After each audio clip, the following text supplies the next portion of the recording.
कि भाई जब देश, आपको पता है नॉर्मल सी बात है 1885 में बन चुकी है कांग्रेस, फिर भी कांग्रेस देश चला सकती है 1947 के बाद, बट ऐसा क्यों हुआ कि अंतरिम सरकार ने देश चलाया? एकदम लॉजिकल क्वेश्चन है, आराम से आप इसका आंसर दे सकते हो। और जो ये मैं क्वेश्चन पूछ रहा हूँ, जो मैं बोल रहा हूँ कमेंट में आंसर दो, ये क्वेश्चन।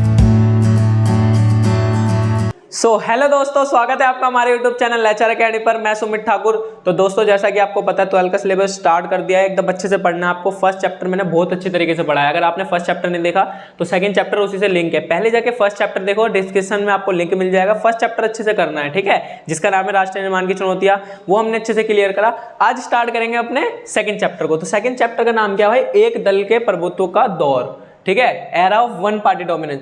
मतलब यहाँ पे दोस्तों हम किस चीज की बात करने वाले हैं कि किस तरीके से जो कांग्रेस थी भाई, एक दल यानी यहाँ पे किसकी? वन पार्टी की बात हो रही है ना, ठीक है, वन पार्टी मतलब एक ऐसी पार्टी थी जिसका क्या चला भाई? एक प्रभुत्व चला, एक डोमिनेंस था उसका भारत के ऊपर, ठीक है ना, और उसका एक दौर चला। आपको पता है शुरुआत से 1947 से वो पार्टी लगभग 1989 तक जीतती रही, ठीक है ना। इसके बाद अलायंस की गवर्नमेंट स्टार्ट हुई, यहाँ तक कांग्रेस का एक वर्चस्व रहा था। इसके बाद फिर अलायंस की गवर्नमेंट धीरे धीरे बनने लगे, फिर धीरे धीरे अब बीजेपी का वर्चस्व हो गया, जो कि पहले कांग्रेस का था। तो आज इस चैप्टर में हम यही पढ़ने वाले, एक तो कांग्रेस के बारे में पढ़ेंगे अच्छे से डीपली, और इसमें हम पढ़ेंगे कि शुरुआत 1947 में किस तरीके से इलेक्शन हुए। हमारे देश में टेक्नोलॉजी बहुत कम थी, पॉपुलेशन बहुत ज़्यादा थी, एरिया बहुत ज़्यादा बड़ा था, टेक्नोलॉजी थी नहीं, तो किस तरीके से चुनाव हुए, क्योंकि उस टाइम कोई ईवीएम मशीन नहीं थी, ठीक है ना, वोटिंग वगैरह इसी तरीके से हुआ करती थी डिब्बे बॉक्स वगैरह में। तो ये सिस्टम हम पूरा पढ़ने वाले, तो ध्यान से आप चैप्टर को समझना, एक भी क्वेश्चन इससे बाहर नहीं आएगा।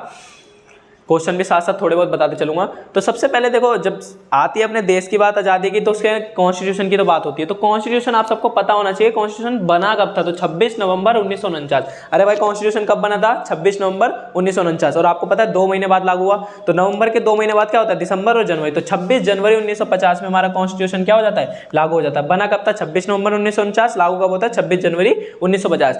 अब आप बताओ, जब संविधान 2 मंथ पहले बन गया था, तो 2 मंथ बाद लागू क्यों नहीं हुआ? बहुत क्लासों में मैंने बता रखा है, ठीक है ना। इस बार आप कमेंट में इसका आंसर बताओगे। क्वेश्चन क्या पूछा है? जब संविधान 2 महीने पहले बन चुका था तो 2 महीने बाद लागू क्यों हुआ? क्लियर हो आपको फर्स्ट पे, ठीक है ना। कॉन्स्टिट्यूशन कब बना, और कॉन्स्टिट्यूशन 1 नंबर का क्वेश्चन पूछ सकता है ये, तो इसलिए अच्छे तरीके से इसको याद तो कुछ नहीं करना है, याद तो है ही भाई। अब देखो उस समय क्या होता था, 1947 के समय जब हमारा देश आजाद हुआ था, तब उस टाइम कोई, देखो वैसे तो आपको पता है कांग्रेस पार्टी कब बन गई थी? 1885 में। कब बन गई थी कांग्रेस पार्टी? 1885 में बन गई थी, ठीक है। किसने बनाई थी? एओ ह्यूम। अब एओ ह्यूम फुल फॉर्म भी तो पता होनी चाहिए, ठीक है। Allan Octavian Hume. क्या है भाई? Allan Octavian Hume. इसने 1885 में कौन सी बनाई थी? कांग्रेस बनाई थी। इसने कांग्रेस बनाई, फिर भी 1947 के बाद अंतरिम सरकार क्या थी? इसमें सब नेता थे, ठीक है, सारी विचारधारा के नेता थे, और ऐसी एक सरकार बनी गई थी जिसका नाम क्या रख दिया? अंतरिम सरकार। और ये देश चला रही थी। जब 1885 में कांग्रेस बन चुकी थी, तो देश अंतरिम सरकार क्यों चला रही थी भाई? जब हमें पता है 1885 में कौन सी पार्टी बन चुकी है? कांग्रेस पार्टी, फिर भी देश क्या चला रही है? अंतरिम सरकार चला रही है, क्यों? तो इसका आंसर भी आप कमेंट में दोगे कि भाई जब देश, आपको पता है नॉर्मल सी बात है 1885 में बन चुकी है कांग्रेस, फिर भी कांग्रेस देश चला सकती थी 1947 के बाद, बट ऐसा क्यों हुआ कि अंतरिम सरकार ने देश चलाया? एकदम लॉजिकल क्वेश्चन है, आराम से आप इसका आंसर दे सकते हो। और जो ये मैं क्वेश्चन पूछ रहा हूँ, जो मैं बोल रहा हूँ कमेंट में आंसर दो, ये क्वेश्चन नहीं पूछेगा, बट ये है कि लॉजिक से क्वेश्चन है, ये तुम्हें आने चाहिए, ठीक है ना। ये दिखाता है कि आपके अंदर कितनी भाई आईक्यू लेवल कैसा है आपका। उसके बाद बात आती है इलेक्शन कमीशन की। अच्छा, इलेक्शन कमीशन, चुनाव आयोग, नाम से क्या पता चला?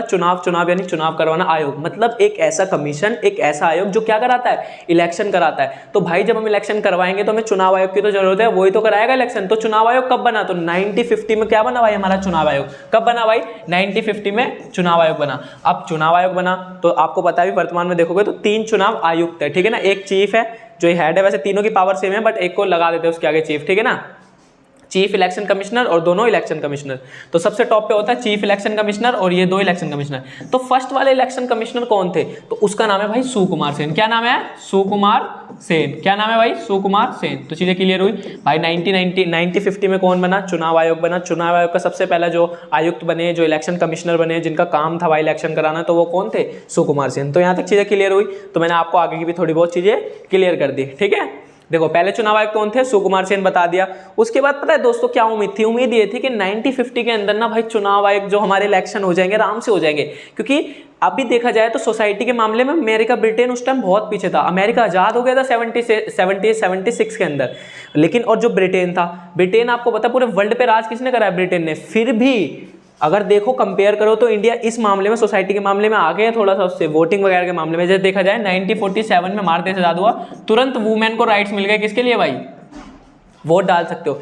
लेकिन जो देश 76 में आजाद हुआ है, यानी अमेरिका 76 में आजाद हुआ है, लेकिन 1920 के अंदर 1920 के अंदर अमेरिका ने क्या दिया भाई कि आप अब क्या कर सकते हो, वोटिंग कर सकते हो, ठीक है ना, वुमेन को वोट देने के राइट्स दिए। और ब्रिटेन 1928 में, ब्रिटेन ने 1928 में वो वोट देने के राइट्स किसको दिए भाई, महिलाओं को। चीजें क्लियर हुई, अच्छे से क्लियर हुई। 1947 जैसे देश आजाद हुआ, वुमेन को राइट्स मिल गए। हम जैसे वुमेन को राइट्स मिले दोस्तों, क्या करने लग गया, अब चुनाव आयोग ने बोला जितने भी वोटर्स है, जैसे उस टाइम पे 17 करोड़ वोटर्स थे, उन्होंने बोला सबके पास जाओ और सबकी लिस्ट बना लो, एक नाम लिख लो, सबको वोटर लिस्ट, सबको एक तय होता है, एक चीजें होती है सारी की सारी नोट करी जाती है कि इतने वोटर्स है, इतनी सारी चीजें, तो सारी चीजें तय हो रही थी। उसमें क्या हुआ, जब बंदे घर घर नाम लिखवाने जा रहे थे कि आप वोट दे सकते हो, चलो वोट के लिए अपना नाम लिखवाओ, तो नाम लिखवाने के बल्कि बंदे वहां लिखवा रहे हैं मोहन की लुगाई, मैं इसकी लुगाई, मेरा ये पति, मेरा वो पति, कुछ से कुछ नाम लिख रहे हैं। नाम उसका काजल है, उसके पति का नाम क्या है, बॉबी देओल, ठीक है, मान लो नाम काजल, पति का नाम बॉबी देओल, तो उसने काजल नहीं लिखवाया, उसके हाथ पे, अभी भी आप देखो कितने बंदों के हाथ पे लिखा रहता है कि मैं इसकी लुगाई, मोहन की लुगाई, ठीक है, काजल की लुगाई, इसकी लुगाई, सॉरी बॉबी देओल की लुगाई, तो इस तरीके से बहुत सारे नाम लिखे रहते हैं हाथों पे, तो वही नाम उन्होंने वहां पे दर्ज करा दिया, जो कि गलत था। ऐसे तो बहुत सारी फेक वोट हो सकती है, आप तो कुछ भी नाम लिखवा रहे हो, आपको अपना रियल नेम लिखवाना था वहां पे काजल। इसी कारण हमारे जो इलेक्शन थे, जो 1950 में होने वाले थे, क्योंकि 1950 में इलेक्शन कमीशन बन गया था, 1950 की जगह कहां हो गए हमारे इलेक्शन, शिफ्ट हो गए कब, 1952 के अंदर। तो पहला जनरल इलेक्शन हुआ 1952। ये तो दोस्तों सबको याद होना चाहिए, क्योंकि ये तो इंपॉर्टेंट है हमारे यार देश की पहली आजादी। पहला इलेक्शन जो हुआ था यूनिवर्सल एडल्ट फ्रेंचाइज, सबसे पहला कब हुआ था, 1952 के अंदर। समझ आ गया सबको, सार्वभौमिक वैक्स मताधिकार सबसे पहले कब हुआ था, 1952 के अंदर। अब बोलोगे सार्वभौमिक वैक्स मताधिकार, इतना बड़ा वर्ड बोल दिया, समझ नहीं आया। अब समझो, सार्व मतलब होता है सारे, भौमिक यानी जो भी इंडिया की भूमि पर रह रहे हैं, व्यक्स, व्यक्स यानी जो भी 18 साल एडल्ट, जो भी 18 साल प्लस है, तो इन सबको मत का अधिकार है, मताधिकार, मत करने का क्या है भाई, सबको अधिकार। इस कारण बोलते हैं सार्वभौमिक वैक्स मताधिकार। सार्व यानी सारे, भौमिक यानी जो भी सब भूमि में रह रहे हैं, व्यक्स यानी 18 प्लस, ठीक है ना, उन सबको क्या है, वोट देने का अधिकार है, मत करने का अधिकार है, तो इसलिए सार्वभौमिक वैक्स मताधिकार। तो ये हमने कुछ चीजें पढ़ी जो आपको अच्छी तरीके से क्या हो गई होगी भाई, क्लियर हो गई होगी, ठीक है। ये अब देखो यही पढ़ाया मैंने, और ये उम्मीद थी कि 1950 के अंदर क्या हो जाएंगे, इलेक्शन हो जाएंगे, बट ऐसा नहीं होता है दोस्तों, 1950 में इलेक्शन नहीं होते।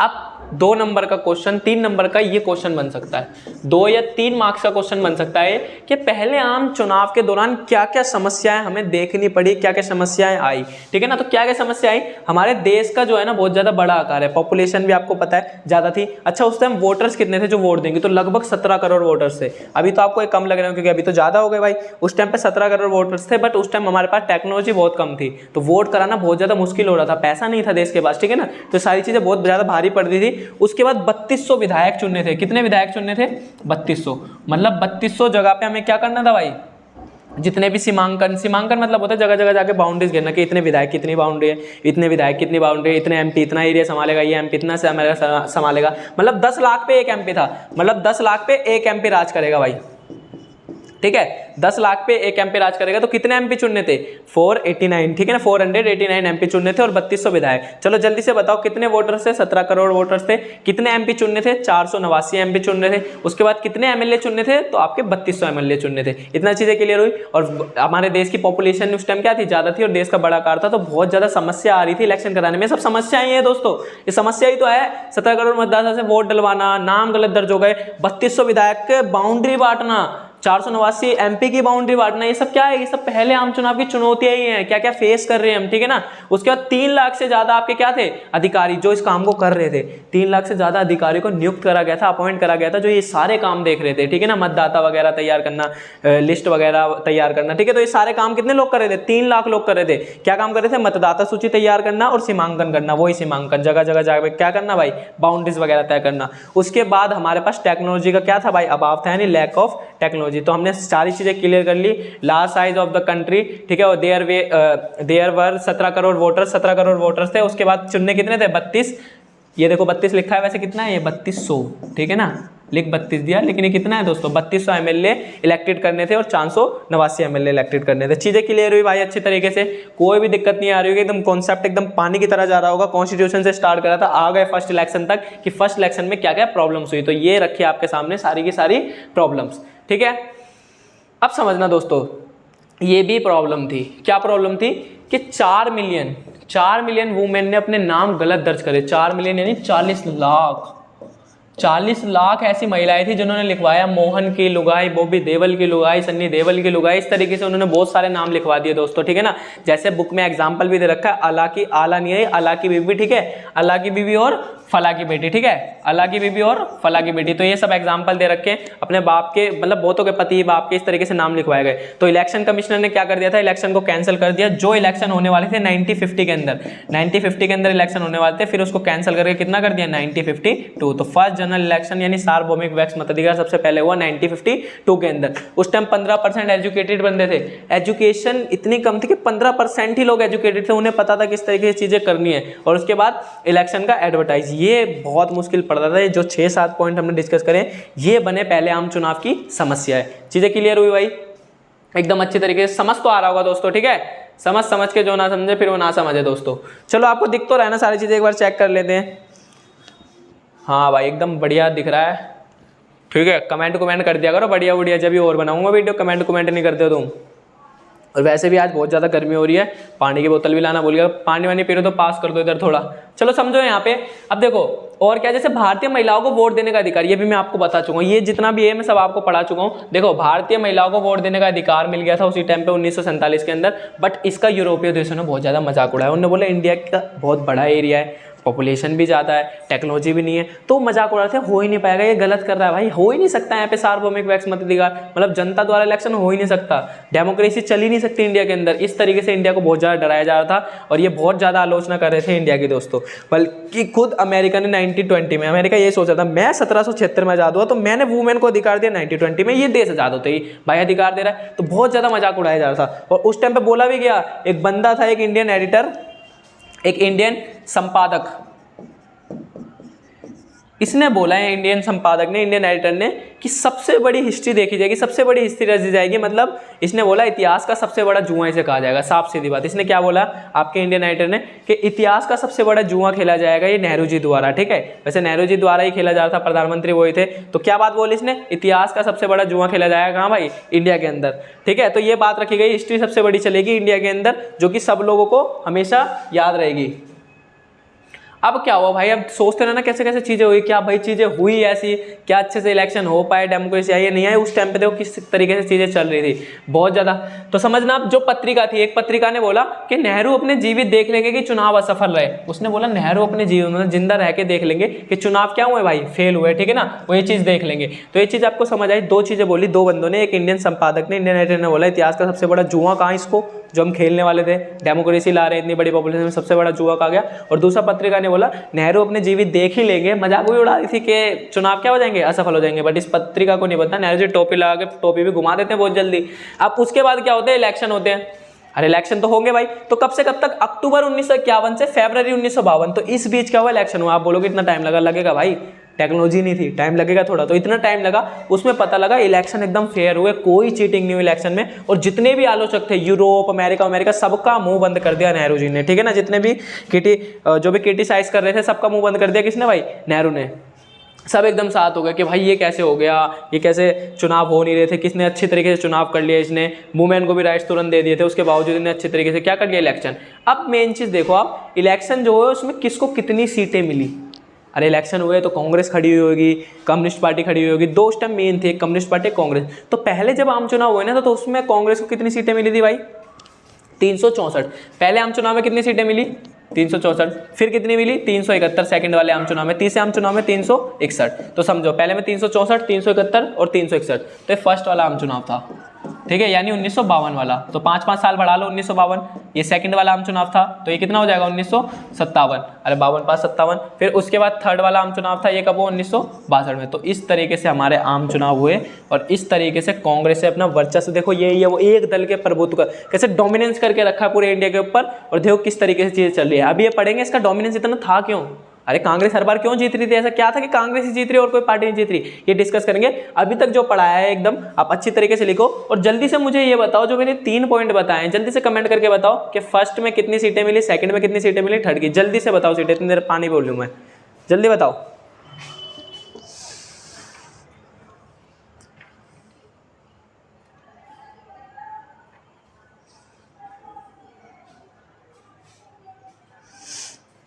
चलो भाई क्लियर हुआ इतना आपको सबको अच्छे तरीके से।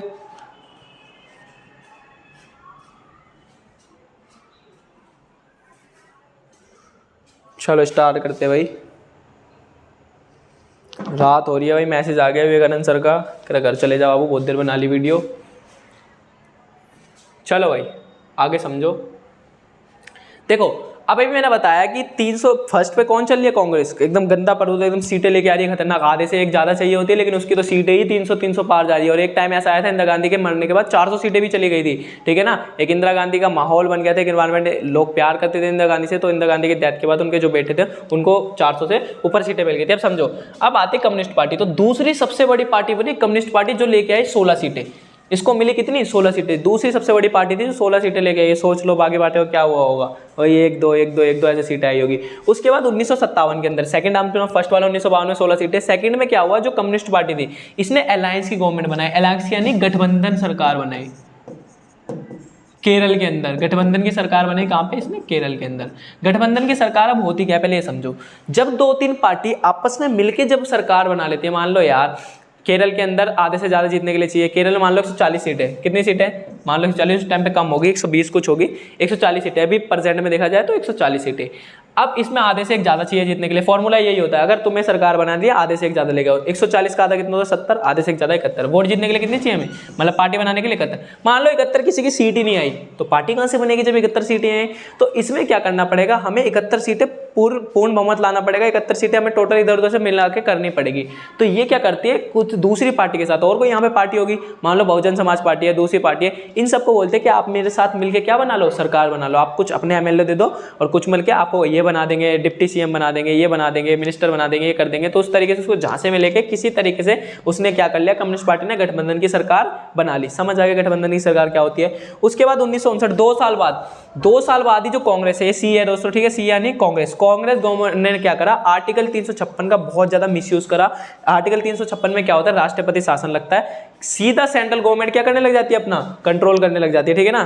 सेंट्रल गवर्नमेंट क्या करती है, सीधा अपना कंट्रोल करने लग जाती है उस राज्य के ऊपर। तो इस तरीके से 356 आर्टिकल का बहुत ज्यादा मिसयूज हुआ। अब मैं इसी पे वीडियो बनाने वाला हूं, जो आपको ये सब कभी दिक्कत नहीं हुआ करेगी।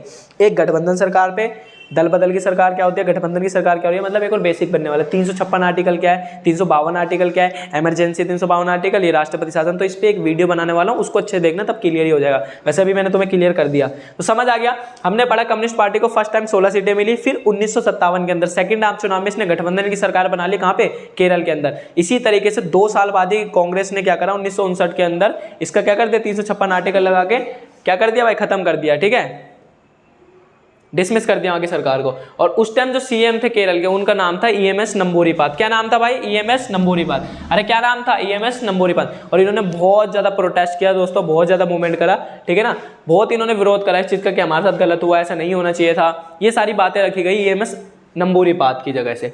अब यही क्वेश्चन आता है जो मैंने अभी तुमसे बोला। क्वेश्चन क्या है कि कांग्रेस के प्रभुत्व का कारण, ये कांग्रेस ही क्यों देश में जीत रही थी, कांग्रेस ही क्यों देश में जीती रही, ऐसा क्या हो रहा था। तो दोस्तों सबसे बिगेस्ट पार्टी, सबसे बड़ी पार्टी और सबसे ओल्डेस्ट पार्टी, यानी सबसे पुरानी पार्टी थी किसकी, कंट्री में सबसे पुरानी पार्टी और सबसे बड़ी पार्टी किसकी थी, कांग्रेस की थी। सोचो ना 1885 चल रही थी, और बहुत सारी विचारधाराएं इसमें शामिल थी दोस्तों, नरमपंथी, गरमपंथी, एक से एक विचारधारा इसमें शामिल थी, दक्षिणपंथी, सारी विचारधाराएं इसमें आती थी, जो 1885 में आपकी जो कांग्रेस बनी थी, 88 नहीं है, 1885 के अंदर। तो सबसे पुरानी पार्टी लोग जानते थे, और बाकी सब नई नई पार्टी आ रही है, अभी बन रही है 1947 के बाद। वो पार्टी यार कब से, आजादी ही उसने दिलाई, आंदोलन, सारे मूवमेंट वगैरह जितने बड़े बड़े नेता हुए सब किसके थे, कांग्रेस पार्टी के। तो जब सब कांग्रेस पार्टी होंगे तो क्यों नहीं जानेंगे कांग्रेस पार्टी को, और जब देश आजाद होगा तो कांग्रेस पार्टी को ही वोट जाएगा। क्यों, क्योंकि वो आजादी ही उसने दिलाई है, तो कोई मतलब ही नहीं बनता कोई और पार्टी यहाँ पे जीते।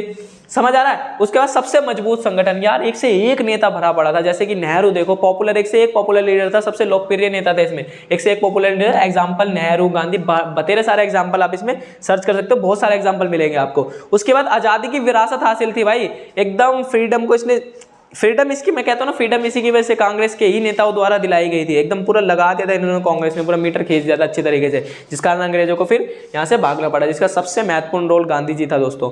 उसके बाद सभी वर्गों का समर्थन, सभी लोग क्या, सभी लोग सपोर्ट करते थे, चाहे वो गरीब हो, चाहे मजदूर हो, चाहे अमीर हो, सारे लोग इसको क्या करते थे, कांग्रेस सपोर्ट करते थे, क्योंकि कांग्रेस को अच्छी तरीके से जानते थे सारे लोग। ठीक है, उसके बाद आपका आता है नेहरू जैसे करिश्माई नेता इसमें शामिल थे। तो दोस्तों यही 1 2 3 4 5 6 ये 6 पॉइंट एकदम क्लियर करता है कि भाई कांग्रेस का बहुत ज्यादा प्रभुत्व का कारण यही था। कांग्रेस इसलिए ही जीत रही थी क्योंकि सब लोग जानते थे, एक से एक पॉपुलर नेता था, सबसे बड़ी पार्टी थी, सबसे पुरानी पार्टी थी, एक से एक इसको आजादी की विरासत हासिल थी, जन आंदोलन में इसने भाग लिया, सारी चीजें इसने करी। तो कांग्रेस कांग्रेस कांग्रेस पूरे इंडिया में कांग्रेस, इस कारण कांग्रेस जीत रही थी देश के अंदर। ऐसे ही नहीं जीत रही, लड्डू नहीं थमा रही थी हाथ में, एक काम करा है, अपने काम से जीती है कांग्रेस। ठीक है ना, तो समझ आ रहा है ना, चीजें काम से हो रही है, ऐसे ही नहीं हो रही फालतू में। अब उसके बाद बात करते हैं केरल में कम्युनिस्ट पार्टी की सरकार के बारे में। अब इसको अच्छे से समझना। अभी देखो ये हमने पढ़ लिया, नॉर्मल सा तुम सबको आता है। 1957 के अंदर क्या हुआ भाई, कांग्रेस केरल के अंदर हारी। ठीक है, हारने के बाद क्या हुआ, CPI communist party of India जो थी, इसकी फुल फॉर्म है कम्युनिस्ट पार्टी ऑफ इंडिया, इसने क्या करा 126 सीटें में से 7 सीटें ही ली आई। कितने ली आई, 7 सीटें, जीतने के लिए आधे से एक ज्यादा चाहिए है भाई। ठीक है, आधी है। और इसके बाद इसने क्या करा, फिर और भी सीटें तो और भी आई होगी ना, 120 सीटें आई, उसमें 7 सीटें किसकी है, सिर्फ इसकी। 126 सीटें टोटल लेके आए, 7 सीटें किसकी थी इसमें, आपकी सिर्फ सीपीआई की, बाकी इसने गठबंधन में सरकार बनी। उसके बाद इंडिपेंडेंट जो कैंडिडेट थे वो फुल सपोर्ट करते थे इसके अंदर, चीज समझ आ रही है। ईएमएस नंबूरीपाद क्या बने, सीएम बने, इन्होंने कैंडिडेट वगैरह में फुल सपोर्ट करा और जीते भी अच्छी तरीके से। उसके बाद क्या हुआ, वर्ल्ड के अंदर फर्स्ट टाइम ऐसा हुआ कि कम्युनिस्ट पार्टी जैसी पार्टी, कम्युनिस्ट पार्टी आपको पता है चाइना के अंदर है, चाइना के अंदर कम्युनिस्ट पार्टी कैसे राज करती है भाई, एक ही पार्टी है, लेकिन पहली बार कम्युनिस्ट पार्टी कैसे बनी है भाई, एकदम डेमोक्रेटिक तरीके से, लोकतांत्रिक तरीके से शासन चलाया। नहीं तो आपको पता है कम्युनिस्ट पार्टी हर जगह सिर्फ एक ही होती है, इसकी विचारधारा यही है कि एक ही, कोई सरकार नहीं, कोई कुछ नहीं, तो इस तरीके से डेमोक्रेटिक। लेकिन फिर उसके बाद 1959 में जो कांग्रेस थी उसने आर्टिकल का गलत यूज़ करा, 356 का मिसयूज़ करा और किसी तरीके से केरल के अंदर जो सीपीआई थी उसको इसने हटाया। यहाँ तक एकदम आपको क्लियर हो गया होगा, हाँ भाई कम्युनिस्ट पार्टी अच्छा केरल में किस तरीके से हटाया गया, कैसे कांग्रेस ने अपना एकदम, यहीं पॉलिटिक्स तो खेली गई है, कांग्रेस ने किस तरीके से हटाया कि केरल में आ रही है, ऐसे धीरे धीरे सब जगह आने लग जाएगी, तो इसको हटाई दो। अब उसके बाद कम्युनिस्ट पार्टी ऑफ इंडिया, अब इसके बारे में हम पढ़ रहे हैं। अभी तक हमने पढ़ा कम्युनिस्ट पार्टी के 1900 उस समय कैसे चल रही थी, अब हम पढ़ेंगे कम्युनिस्ट पार्टी बनी कैसे। अब स्टार्टिंग से कम्युनिस्ट पार्टी के बारे में जानेंगे। अभी तो हमने कितना पढ़ा, एकदम 20 से पढ़ा आजादी के बाद कम्युनिस्ट पार्टी क्या थी, अब स्टार्टिंग से जानेंगे कम्युनिस्ट पार्टी है क्या। तो 1920 में क्या होता है दोस्तों, इंडिया के अंदर एक कम्युनिस्ट ग्रुप बनता है। अच्छा, किस टाइप की विचारधारा, इस पे वीडियो बना रखे, जाके देखो, वीडियो देखा करो, कम्युनिस्ट विचारधारा के ऊपर मैंने वीडियो बना रखे हैं। ठीक है, जाके देखना है, डिस्क्रिप्शन में लिंक भी मिल जाएगा, वो टेंशन लेने की बात नहीं है। अच्छा, ये रूस की क्रांति, रूस में बोल्शेविक क्रांति हुई थी 1970 के अंदर।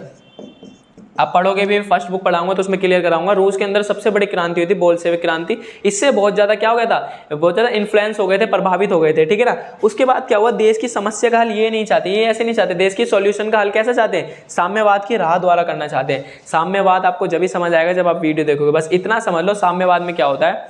साम्यवाद चाहते हैं सभी लोग क्या रहे, एकदम बराबर, एकदम सब लोग बराबर है, पूंजीवाद वगैरह का विरोध करते हैं। और ये समाजवाद से थोड़ा इसलिए अलग है ना दोस्तों, ये है तो मतलब हम ये कह सकते हैं कि समाजवाद में भी बराबर और साम्यवाद भी बराबर चाहता है, लेकिन समाजवाद चाहता है कि देश का जो भी सॉल्यूशन हो वो कौन करे, सरकार करे, इक्वालिटी लाने की कोशिश कौन करे, सरकार करे। बट साम्यवाद कम्युनिस्ट विचारधारा ऐसे नहीं चाहती, वो सरकार को दोषी मानती है, वो चाहती है सरकार हटे और कुछों का ग्रुप बने, कुछ लोग और वो वहाँ पे शासन करे। ठीक है ना, ये ऐसा चाहती है, उसमें सब लोग क्या होते हैं, बराबर होते हैं। तो साम्यवाद आपको क्लियर हो गया होगा अच्छी तरीके से, और नहीं हो तो जाके वीडियो देखो, वहाँ तो एकदम क्लियर हो जाएगा। तो 1920 में स्टार्टिंग हो रही है, देखो कम्युनिस्ट ग्रुप आ रहा है धीरे धीरे, बोल्शेविक क्रांति हो रही है, ये चाह रहा है। ठीक है, फिर 1935 में इसने कांग्रेस के साथ मिलकर क्या करा, काम स्टार्ट करा, एकदम कांग्रेस के साथ एकदम अच्छी तरीके से चल रही है, चीजें बहुत अच्छी तरीके से हो रही है। और दिसंबर 1941 में ये अलग होता है। इसको लगता है कि कांग्रेस की जो विचारधारा है वो पूंजीवाद कैपिटलिज्म विचारधारा, हमारी विचारधारा इससे बहुत ज्यादा अलग है, एकदम यार अलग अलग विचारधारा, पूंजीवाद कुछ और, साम्यवाद कुछ और, विचारधारा मिल ही नहीं रही।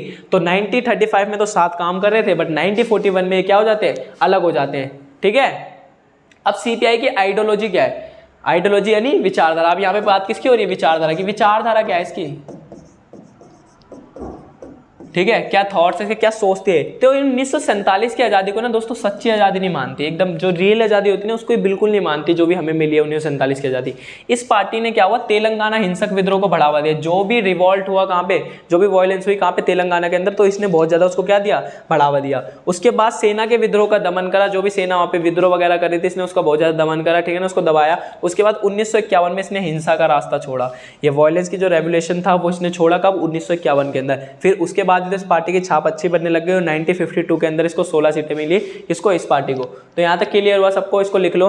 और इसको कहाँ का सपोर्ट मिलता है, तो दोस्तों आंध्र प्रदेश हो गया, बंगाल, बिहार, केरल, ठीक है, ABB, ठीक है, AP से आंध्र प्रदेश, बंगाल, बिहार, केरल। चलो जल्दी से बताओ, आंध्र प्रदेश, बंगाल, बिहार, केरल, आंध्र प्रदेश, बंगाल, बिहार, केरल, केरल, फिर बिहार, फिर आपका बंगाल, फिर आंध्र प्रदेश, आंध्र प्रदेश, बिहार, बंगाल, केरल। ठीक है, क्लियर एकदम से अच्छी तरीके से। चलो इसको जल्दी से नोट कर लो दोस्तों, क्या आइडियोलॉजी थी CPI का, सच्ची आज़ादी नहीं मानती थी। उसके बाद हमने पढ़ा कि हिंसक विद्रोह को बढ़ावा देती थी तेलंगाना के अंदर। फिर इसने सेना जो भी विद्रोह करती थी, रिवॉल्ट करती थी, उसका इसने हमेशा से दमन करा। तो मतलब थोड़ा हेट सी कर रही है किससे, लोगों देख रहे हो, सेना वगैरह से, मतलब सरकार से इसको है थोड़ा सा हेट है। तो यही तो बता रहा हूँ, साम्यवाद हेट करती है सरकार से, वो चाहती है हम शासन करें। बट किसी तरीके से 1951 के अंदर इसने हिंसा का रास्ता छोड़ा और पहली बार कम्युनिस्ट पार्टी ने डेमोक्रेटिक तरीके से क्या बनाई, सरकार बनाई। अब चीज़ें क्लियर हुई, जल्दी से नोट करो इसे।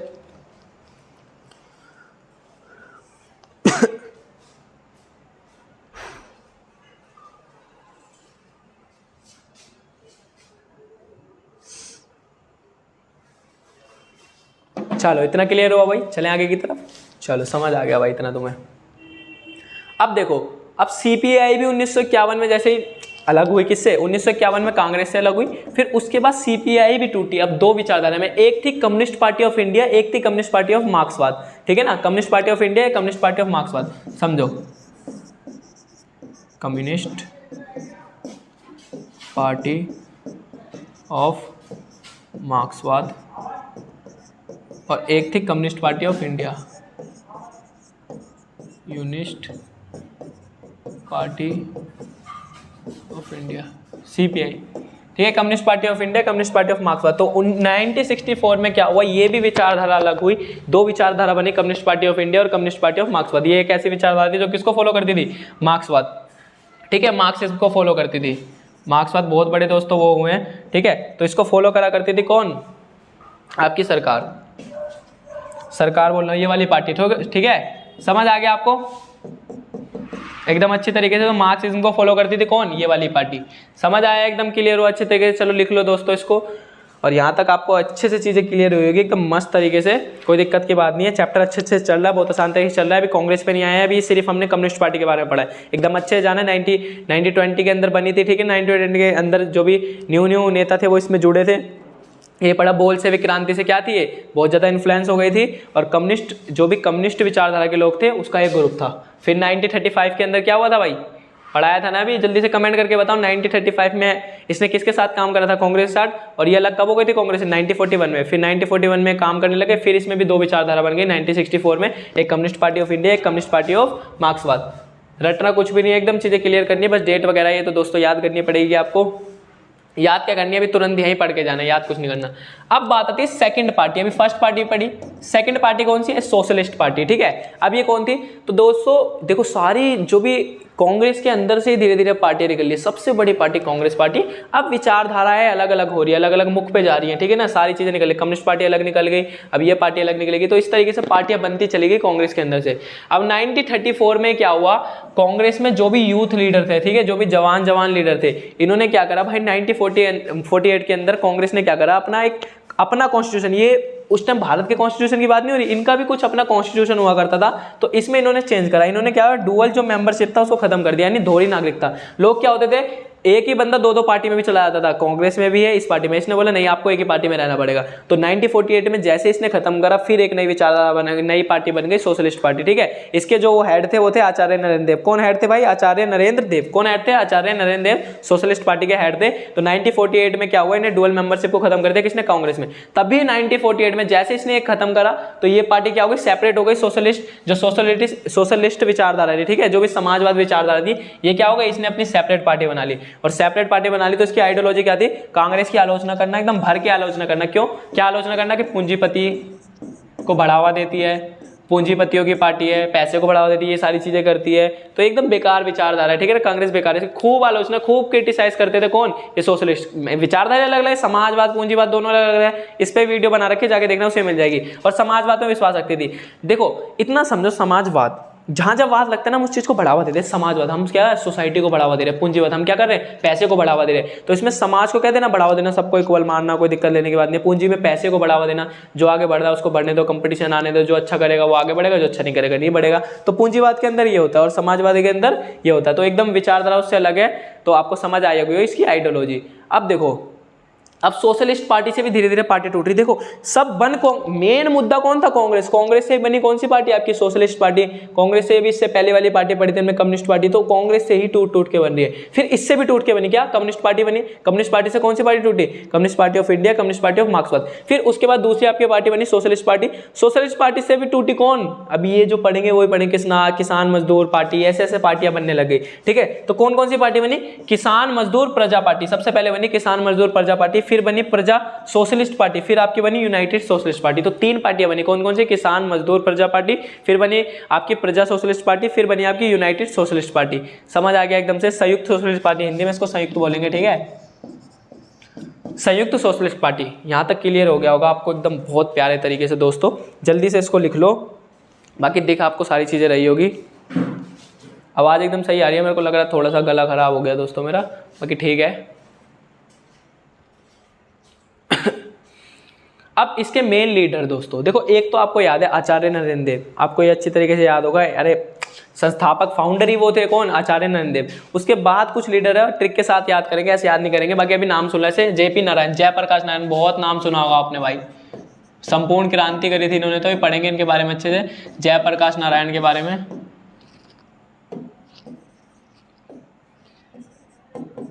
जयप्रकाश नारायण। उसके बाद कौन है, अशोक मेहता हो गए। आचार्य नरेंद्र देव, ये तो आपको क्लियर है एकदम, आचार्य नरेंद्र देव। उसके बाद आपका हो गया राम मनोहर लोहिया और एस एम मुंशी। सबसे नीचे कौन से, एस एम मुंशी। आप बोलोगे दिख नहीं रहे, ये देखो, ठीक है, एस एम मुंशी। क्लियर हुआ। अब आप बोलोगे भैया ट्रिक से क्या याद कराओगे, तो आचार्य नरेंद्र देव तो क्लियर है आपको, आचार्य नरेंद्र देव। उसके बाद ट्रिक रखो कि राज करा सोशलिस्ट पार्टी पे। देखो राज किस पे कर रहे हैं भाई, सोशलिस्ट पार्टी पे। कौन कर रहा है, आचार्य नरेंद्र देव। आचार्य, अरे फाउंडर तो यही थे ना, नरेंद्र देव। आचार्य नरेंद्र देव ने क्या करा भाई, राज करा कौन सी पार्टी पे, सोशलिस्ट पार्टी पे। कौन सी पार्टी पे, सोशलिस्ट पार्टी पे। तो आर से आपके कौन हो गए, अभी तो पढ़ा, आर से आपके कौन हो गए, राम मनोहर लोहिया। ए से आपके कौन हो गए, आपके अशोक मेहता। जे से आपके कौन हो गए, जयप्रकाश नारायण। और एस से हो गए आपके एस एम जोशी। ठीक है, क्लियर हो गया अच्छी तरीके से। राज करेंगे, नरेंद्र देव ने किस पे राज करा, सोशलिस्ट पार्टी पे। तो आर से राम मनोहर लोहिया, अशोक मेहता, जयप्रकाश नारायण, एस एम मुंशी। ठीक है, राम मनोहर लोहिया, इससे क्या हो गया, अशोक मेहता। ठीक है ना, अशोक मेहता। जे से आपका हो गया जयप्रकाश नारायण। ठीक है, उसके बाद एस से आपका हो गया एस एम जोशी। तो दोस्तों एकदम ट्रिक से याद करेंगे, जहाँ पे मुझे लगेगा कि हाँ यहाँ पे चीज़ें हो रही है, थोड़ी नहीं याद हो रही, तो मैं तुम्हें ट्रिक से याद कराऊंगा, कोई दिक्कत नहीं है ना। विद ट्रिक याद करेंगे। अच्छा अकेडमी में कुछ भी रटना नहीं है, ट्रिक से एकदम सिस्टम हैंग करके रखेंगे। और आर्ट्स में सिस्टम ही हैंग करके रखना पूरा, कहीं भी दबना नहीं है मेरी जान, एकदम सिस्टम हैंग करके रखेंगे। दो पार्टी पढ़ ली भाई, कौन कौन सी, फर्स्ट कम्युनिस्ट पार्टी, फिर सोशलिस्ट पार्टी। अब पढ़ेंगे इंडिपेंडेंट यानी स्वतंत्र पार्टी के बारे में। तो ये कौन सी पार्टी है, थर्ड पार्टी है भाई। ठीक है, इसके बारे में जान लो। इसको स्टैब्लिश करा गया 1959 में। ठीक है, कब स्टैब्लिश करा गया, 1959 में। किसने करा, तो सी राजगोपालाचारी। किसने करा भाई, सी राजगोपालाचारी। कब करा, 1959 के अंदर। ठीक है, फाउंडर कौन थे इसके, सी राजगोपालाचारी। चीजें क्लियर। अच्छा, इसकी आइडियोलॉजी क्या थी, तो दोस्तों इसकी आइडियोलॉजी थी जो गवर्नमेंट है ना वो इकोनॉमी में क्या करे, कम से कम इंटरफेयर करे। ठीक है, एकदम कम से कम जितना हो सके उतना कम हस्तक्षेप करे, इंटरफेयर बिल्कुल भी ना करे। तो अगर जब ये इतना दिमाग लगा लो, जब गवर्नमेंट इकोनॉमी में कम इंटरफेयर करे तो ये सब विचारधारा जाती है पूंजीवाद की तरफ, और ये चाहती है इंटरफेयर करे तो वो जाती है समाजवाद की तरफ। जहां पे ये इंटरफेयर होने लग जाए ना, कम इंटरफेयर करो इकोनॉमी में, वो देखो पूंजीवाद की तरफ जाती है। आप बोलो कैसे, आप देखो पढ़ते जाओ। देखो जो भी आपका प्राइवेट सेक्टर होगा इसके अंदर कम से कम क्या लगा जाएंगे, एग्जाम्पशन, यानी कम से कम छूट दी जाएगी। एकदम कम से कम बोलो, सॉरी, प्राइवेट सेक्टर के अंदर क्या दो, छूट दो। यहाँ पे कम से कम इंटरफेयर करना, और प्राइवेट सेक्टर के अंदर क्या नहीं, ज्यादा से ज्यादा छूट दो, एकदम कोई दिक्कत लेने की बात नहीं। और प्राइवेट सेक्टर कहाँ की तरफ जाता है, पूंजीवाद की तरफ जाता है। और गवर्नमेंट सेक्टर कहाँ की तरफ जाता है, आपका समाजवाद की तरफ जाता है। और गुट निरपेक्ष, जो भी आपका क्या था, नॉन अलाइन था, इसकी जो पॉलिसी थी इसको क्या करना है, एकदम इसकी अपोजिशन थी, जो भी इसकी पॉलिसी थी, जो भी इसकी नीति थी, इसका बहुत ज्यादा विरोध करती थी। कौन, ये वाली पार्टी, स्वतंत्र पार्टी। ये बोलती थी गुट निरपेक्ष नहीं। अब आप बोलो गुट निरपेक्ष क्या है, ये तो बताओ मुझे। तो ये भी हम पढ़ते सेकंड चैप्टर में, लेकिन थोड़ा समझ लो। देखो वर्ल्ड ना दो तरफ बढ़ रहा था। पहले अमेरिका, सेकंड वर्ल्ड वॉर हुई तो दो पावरफुल कंट्रियां थी, एक आपकी यूएसए, वो आपके रूस, और एक था आपका ये यूनाइटेड स्टेट अमेरिका, यानी अमेरिका और रूस सबसे बड़ी शक्ति बनती जा रही थी, दोनों महाशक्ति बन गई। इसने क्या कर लिया, जो इसका पूर्वी वाला एरिया था, ये सीधा आता हमेशा क्या होता पूरब, तो पूर्वी वाला एरिया पूरा किसने घेर लिया, रशिया ने घेर लिया, और पश्चिम वाला एरिया पूरा किसने घेर लिया, अमेरिका ने। तो इसने एक अपना संगठन बनाया नाटो, और रूस ने अपना संगठन बनाया आपका यूएसएसआर हो गया, वार्सा पैक्ट हो गया। वार्सा पैक्ट किसने बनाया, नाटो इसने बनाया। 1949 में नाटो बना, वार्सा पैक्ट 1955 में, तो ये बनाया गया। उसके बाद इंडिया ने बोला ना हमें इसमें मिलना है, ना इसमें मिलना है, हमें अपना अलग बनाना है, तो उसने एक अलग बना लिया गुटनिरपेक्ष। तो बहुत सारे देश गुटनिरपेक्ष में शामिल हुए, ठीक है ना, दोनों महाशक्तियों से अलग।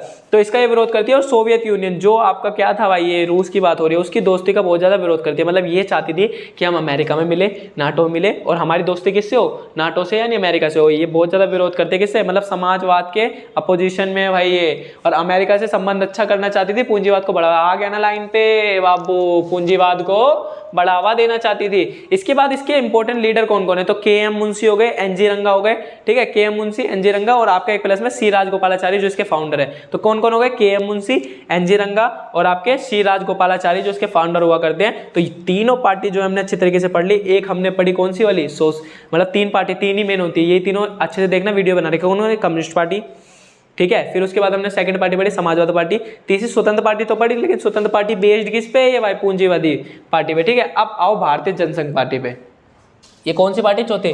लगभग 4-5 पार्टी के बारे में पढ़ना, ज्यादा नहीं पढ़ना। फोर्थ पार्टी आ गई भाई। तो इस फोर्थ पार्टी के अंदर क्या है, इसको स्टैब्लिश करा गया 1951 के अंदर। कब करा गया भाई, 1951, ठीक है। इसके फाउंडर कौन थे, श्यामा प्रसाद मुखर्जी। कौन फाउंडर थे, श्यामा प्रसाद मुखर्जी। तो 1951 में बनी भारतीय जनसंघ पार्टी, और श्यामा प्रसाद मुखर्जी इसके क्या थे, फाउंडर। अच्छा, इसके इंपॉर्टेंट लीडर कौन कौन थे, तो दीनदयाल उपाध्याय और बलराज मधोक, ठीक है। कौन कौन थे, दीनदयाल उपाध्याय और बलराज मधोक। तो ये इसके क्या हुआ करते थे, इंपॉर्टेंट लीडर हुआ करते थे। अब आप बोलोगे बहुत सारे नाम आ रहे, बहुत सारी चीजें आ रही, तो कुछ कुछ हमने ट्रिक्स याद कर लिए। अब क्या करो, आप जब पूरी वीडियो देखोगे, एक बार और वीडियो चलाना, जहाँ पे नाम वगैरह आ रहे हैं वहाँ पे स्टॉप करके खुद से कमेंट करने की कोशिश करो कि तुमने कितना लिखा। पहले तो एक बार वीडियो देखो, वीडियो के साथ साथ नोट्स बना लो भाई। वीडियो के बाद सेकंड वीडियो में नोट्स बना ले। सेकंड वीडियो देखने हैं फनी तरीके से, एकदम मजे से, जैसे मैं पढ़ा रहा हूँ सेकंड वीडियो में, तो रोकना है। अच्छा, इसमें क्या बताया था भैया ने, याद करो, बोलो फिर वीडियो चलो। अच्छा, मैं वो बता रहा हूँ तो चीज़ें आ रही है। तो इसी तरीके से हर एक पेज को इस तरीके से रोक के अपना खुद दिमाग लगाओ। अच्छा, इसमें ये पढ़ा था फर्स्ट वीडियो में, अच्छा ये याद आ गया बार। ऐसे आपने अगर 2 बार वीडियो देख ली, दोबारा कभी चैप्टर पढ़ना नहीं पड़ेगा, एकदम टिप पे हो जाएगा, ठीक है ना। इस तरीके से वीडियो की पढ़ाई इस तरीके से रहा एकदम, जहाँ पे एकदम आ रहा है वहाँ पे मीटर भी खींच रहा है। फिर अब देखो, ये विचारधारा क्या थी, पाकिस्तान को ये मिलाना चाहती है इंडिया में, और एक होता है ना अखंड भारत बनाना, यूनाइटेड इंडिया बनाना, अखंड भारत की बात करता है भाई ये, अखंड भारत की बात करती है पार्टी भारतीय जनसंघ पार्टी। थोड़ा बीजेपी वाला रोल आ रहा है भाई इसमें, ठीक है। और हिंदी भाषा को ये ऑफिशियल लैंग्वेज बनाना चाहिए, मतलब एकदम जो चलेगी इंडिया की मेन भाषा, इंपोर्टेंट भाषा, वो सिर्फ हिंदी भाषा होगी, और इंग्लिश भाषा के बिल्कुल अगेंस्ट है दोस्तों ये। तो 3 चीज समझ आई, थोड़ी राष्ट्रवादी भावना आ रही है इसको देख के, ठीक है। पाकिस्तान को मिला के अखंड भारत बनाना चाहती है, हिंदी को हटा के हिंदी को ऑफिशियल लैंग्वेज बनाना चाहती है, इंग्लिश को हटाना चाहती है, ठीक है, उसके बिल्कुल अगेंस्ट में। और माइनॉरिटी को जो भी रियायत मिलती है, जो भी यहाँ पे बात हो रहा है कंसेशन यानी आरक्षण की बात हो रही है, आरक्षण टाइप, ठीक है। तो ये आरक्षण को बिल्कुल अगेंस्ट है, नहीं मिलना चाहिए माइनॉरिटियों को आरक्षण वगैरह। और ये चाहती है देश एक राष्ट्र एक संस्कृति, ठीक है ना, एक ही कल्चर को सारे फॉलो करें, एक ही राष्ट्र के अंदर, और एक देश, ठीक है, एक देश एक राष्ट्र एक संस्कृति। अब आप कमेंट में एक आंसर बताओगे, देश और राष्ट्र इन दोनों में डिफरेंस क्या होता है भाई, ठीक है। इन दोनों के डिफरेंस की चर्चा आप करोगे किसमें, कमेंट के अंदर जल्दी से बताओ। अच्छा, इसको कहाँ का समर्थन मिलता है, तो राजस्थान और आपका ये एमपी, ठीक है, दिल्ली, यूपी। एमपी यानी अभी कहाँ पे बात हो रही है, मध्य प्रदेश, राजस्थान और दिल्ली और यूपी के अंदर क्या मिलता है भाई, इसको बहुत ज्यादा वही मिलता है, सपोर्टिंग पार्टी, यहाँ पे बहुत सपोर्ट करा जाता है इस पार्टी को। अब आ गए हम कांग्रेस पे, 5वीं पार्टी अपनी, कौन सी पार्टी, कांग्रेस पार्टी। तो 5 पार्टियों के बारे में पढ़ा, 5वीं पार्टी कांग्रेस पार्टी, एकदम टिप पे कर लेना दोस्तों। भारत में एक पार्टी का प्रभाव समझना, ये बात मैंने तुमको सबसे पहले तुम्हें यही बात पढ़ाई है।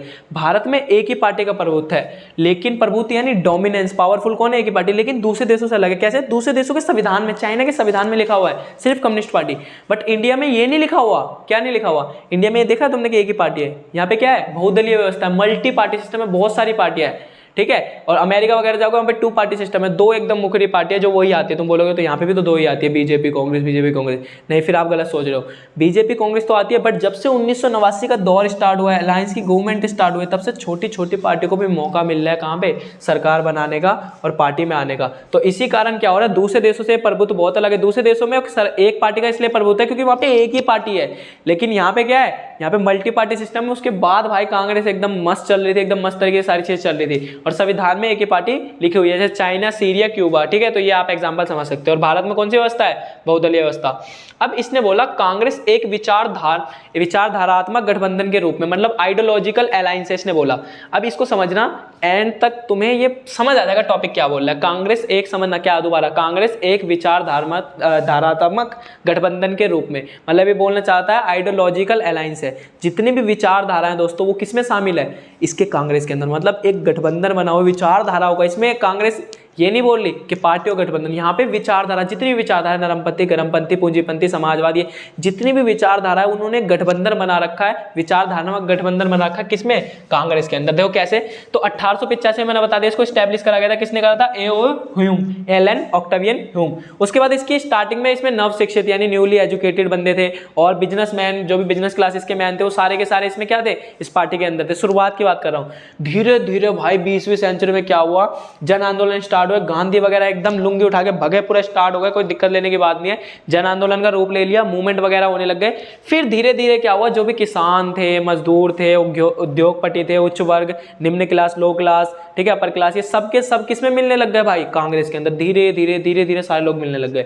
तो ये सबकी कुछ कुछ विचारधारा होगी, तो सब विचारधारा आपस में मिलने लग गए। किसमें? कांग्रेस के अंदर। इसलिए इसको बोला गया विचारधारात्मक गठबंधन, आइडियोलॉजिकल अलायंस पूरा बना लिया था। किसने भाई? कांग्रेस ने। और सभी धर्म, सभी जाति के लोग थे इसके अंदर। अरे सभी धर्म के लोग थे, सभी जाति के लोग थे, जैसे कि नरमपंथी, क्रांतिकारी, गरमपंथी, वामपंथी, दक्षिणपंथी, ठीक है, लेफ्टिस्ट हो गया, राइटिस्ट हो गया, और आपका रेवोल्यूशनरी हो गया, ठीक है, मॉडरेटर, ये सारे के सारे लोग क्या हुए थे? इसमें मिले हुए थे। तो समझ आ गया आपको ये विचारधारा 1 2 3 4। तो हमने पढ़ा जब 2 से 3 ज्यादा पार्टी आपस में मिलकर सरकार बना लेते उसको गठबंधन बोलते हैं। तो वो कैसा गठबंधन है? वो सरकार वाला गठबंधन है। ये कौन सा गठबंधन है? आइडियोलॉजिकल गठबंधन है। गठबंधन कौन सा गठबंधन है? अभी हमने ऊपर पढ़ा नहीं भाई कि किस तरीके से विचारधारात्मक गठबंधन बनाया गया था। कौन सा गठबंधन है? विचारधारात्मक गठबंधन। ये सब विचारधारा ही तो है। ये क्या है? ये लेफ्टिस्ट, वामपंथी, गरमपंथी, ये सब क्या है? गरमपंथी जो वायलेंस करते हैं, ठीक है, दक्षिणपंथी पूंजीवादी की तरफ है, वामपंथी आपका सोशलिस्ट। तो ये सारी क्या है? एक टाइप की विचारधारा। तो ये विचारधारात्मक गठबंधन ही तो बना रखा है। किसने? कांग्रेस ने। ये सारी विचारधारा और इसका क्या बना हुआ है? एक अलायंस, एक गठबंधन बना हुआ। किसके अंदर? कांग्रेस के अंदर। इसलिए इस टॉपिक का नाम क्या रखा गया भाई? सरकार। क्या रखा गया टॉपिक का नाम? कांग्रेस एक विचारधारात्मक गठबंधन के रूप में। तो अब आपको एकदम क्लियर हो गया होगा।